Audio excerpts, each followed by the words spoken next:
दोस्तों, बहुत से अजीब व गरीब लोग सवाल मेरे सामने रखते हैं। कुछ मुझसे सवाल पूछते हैं कि सर मेरा लिंग खड़ा नहीं हो रहा, मुझे कोई दवाई बताइए। सर मुझसे ये नहीं हो रहा। और कुछ कहते हैं कि सर मैं उस लड़की के साथ सेक्स करने का बहुत मन करता है। कोई कुछ कहता है, कोई कुछ। एक बात बता दूं कि मैं कोई आपके अश्लीलता मिटाने वाला इंसान नहीं हूं, और मैं कोई वैद्य या डॉक्टर नहीं जो आपको इन चीज़ों का इलाज बताता फिरूं।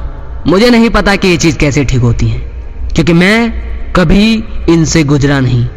आप सिर्फ चाहते हो कि मैं आपकी अश्लीलता को खत्म करूं, और वो नहीं हो सकती।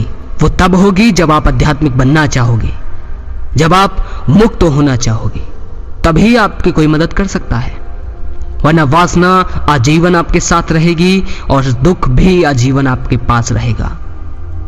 बहुत अजीबो गरीब सवाल पूछते हैं लोग मुझसे। एक भाई ने लिखा था व्हाट्सएप पर, लेकिन मैं उनका नाम नहीं बताऊंगा। उन्होंने लिखा था कि मेरी एक मौसी हैं और वो जब भी आती हैं वो उन्हें देखकर मन करता है कि मैं उनके साथ अश्लीलता करूं, यानी कि सेक्स करूं। अब कुछ भाइयों को ये बात सुनकर उस भाई पर बहुत गुस्सा आ रहा होगा, बिल्कुल, लेकिन जो है वो मैंने आपको बताया। ये जो मोटिवेशनल स्पीकर हैं, ये सब आपको सच छुपाते हैं, आपको सच्चाई नहीं बताते कि लाइफ टाइम खुद में इंस्पायर कैसे रहें। जिंदगी भर हर चीज से लड़ना और उठकर खड़े होने की जो कैपेबिलिटी है वो कहां से आती है, कहां से वो ऊर्जा जुड़ती है।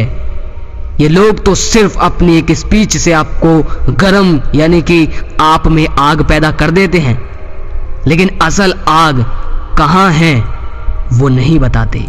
या किस चीज का पालन करना है और किस चीज से आप हम लोगों से मुक्त हो सकते हैं, ये नहीं बताते। क्यों नहीं बताते? क्योंकि उन्हें अपनी दुकान चलानी है। मेरे भाइयों, मैं आपको मुक्त करना चाहता हूं, मैं आपको आध्यात्मिकता से परिचित करवाना चाहता हूं। जब आप लोग आध्यात्मिक बनोगे, हर चीज से मुक्त होना सीखोगे, कोई भी चीज तुम में संलग्न नहीं होगी, तब तुम इस वासना से क्या, ये तो बहुत छोटी सी चीज है, इसका तो फिर आपको होश ही नहीं रहेगा। आप कहोगे क्या है ये काम वासना, मैं तो भूल भी गया, ऐसा कहोगे। तो पहले आध्यात्मिक बनो, ज्ञान को बढ़ाओ। मैं आपकी इस चीज में कोई मदद नहीं कर सकता, मैं कोई डॉक्टर या वैद्य नहीं हूं। आध्यात्मिक बनोगे तो तुम खुद मुक्त हो जाओगे, आपको फिर मेरी या किसी की जरूरत नहीं होगी। आप आध्यात्मिक बनो। यूट्यूब पर जो लोग आज छा रहे हैं वो नहीं बताते कि असल सच्चाई क्या है। एक आध्यात्मिकता ही है जो तुम्हें बिना किसी सहायता के इस संसार से पार और इस संसार में सबसे ज्यादा खुशी और शांति प्रदान कर सकती है। लिख कर ले लो ये बात, कोई भी चीज ना तो तुम्हें मुक्त कर सकती है और ना तुम्हें हमेशा के लिए सुख और शांति प्रदान कर सकती है। और मुझे गर्व है कि मैं इस भारत देश में पैदा हुआ, जहां की आध्यात्मिकता मुझे समझ आई और सीखने का मुझे मौका मिला। यह आध्यात्मिकता कोई पूजा पाठ या बाबा या साधु नहीं है। आध्यात्मिकता पर हर किसी का हक है, वो किसी भी धर्म या जाति को मानता हो, उस बात से कोई फर्क नहीं पड़ता, ये सबका अधिकार है।